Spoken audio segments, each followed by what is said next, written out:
What's going on, YouTube? JT is Reborn here, and welcome to episode 4 of the Godzilla Rewatch. And in today's video, we're going to be talking about Mothra versus Godzilla, also known as Godzilla vs. Mothra 1964, Godzilla vs. the Thing, blah, blah, blue, wee, yeah. You get the point. There's a lot of titles with these Toho films, in case you haven't noticed. But, yeah, Mothra vs. Godzilla, in my opinion, is in the top, like, 3 or 4 Showa-era Godzilla films. When I get my rewatch list, I'll definitely have to double check it, but it is one of my all-time favorite Godzilla films. And when I was younger, it still was one of my favorites, but as I get older, I notice how good this one truly is, and it kind of gets better with age. I actually do prefer the American version of this one, because there is more Godzilla action in it. But yeah, so Mothra vs. Godzilla, it's the first time that Toho brought one of their own monsters in another film. It's the first crossover within the Toho universe, if you will. Because we had Mothra, we had Rodan, and we had Godzilla, and then obviously, like, they couldn't do King Kong's again, so they brought in Mothra from one of their movies. They came up with an interesting plot to cross them over, and thus the monster crossover was really born. And then obviously we had Ghidorah, the three-headed monster, after this one, which really blew the lid open on this whole crossover between these franchises, within the franchise. But this one is really, really good. We have the Twin Fairies, we have excellent music. Godzilla's a badass. His design in this one, it's really, I really like this design of Godzilla. He's got that sinister look. We have a good engaging human story, which is tough sometimes to come by in Godzilla films. But this one I felt does it quite well. Good pacing, great music, especially by Ifukube. You got the Mothra themes, you got Sacred Springs. You just got, like, everything just seems to be working in this one. We got different forms of Mothra going toe-to-toe with Godzilla. The fight, I will say this one, it's not the best in the Godzilla series. I think the one in King Kong vs. Godzilla is a more entertaining fight. But the emotions are there. The music's there. When Godzilla's there, he's wreaking havoc and stomping everything. He's just totally unstoppable in this one. They do a better job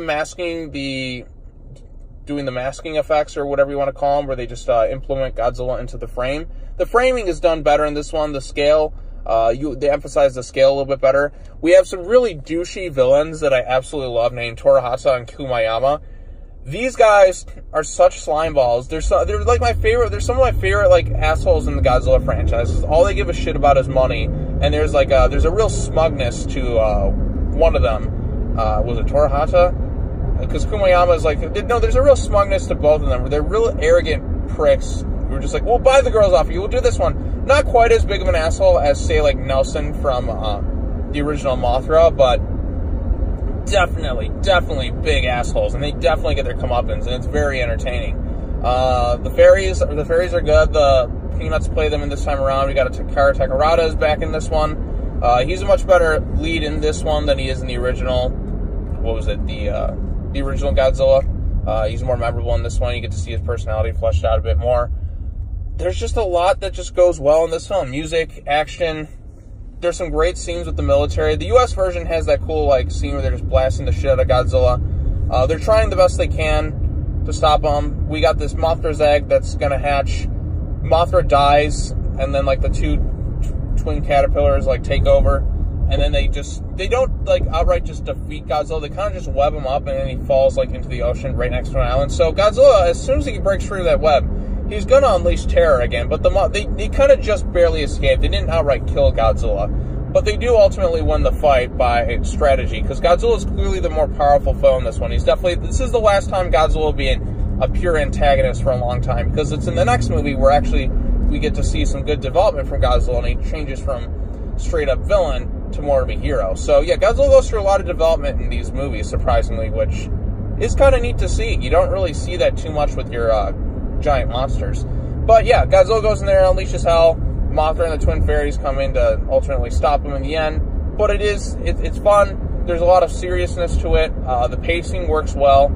There's a likable human cast this time around. There's more likable humans in this one than I'd say in King Kong vs. Godzilla, because King Kong vs. Godzilla, you really just have Mr. Taco. But the other characters are kind of just there.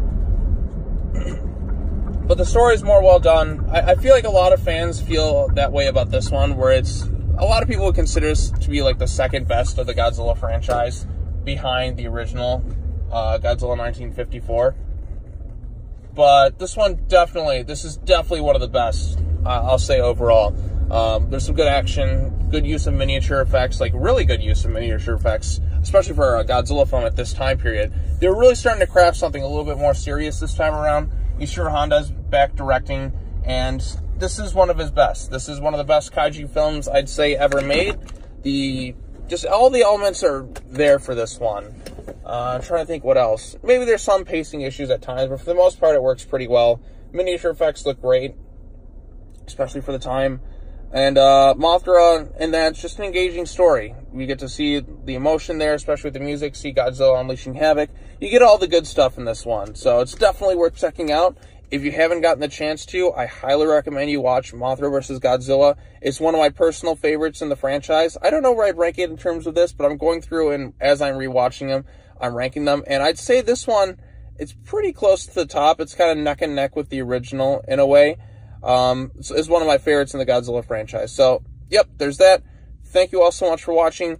I'll see you guys tomorrow as we talk about Ghidorah, the three-headed monster. I know this is one of my favorites, and I'm not taking too long this time to talk about it, but I feel like I've kind of already said what I need to say this time around. So look forward to the Toho Tuesdays when I get to that. But anyways, what are your thoughts on Mothra vs. Godzilla? Let me know in the comments below, where we can continue to discuss all this stuff further, I guess. You know, stuff like that. We'll talk about it. All right.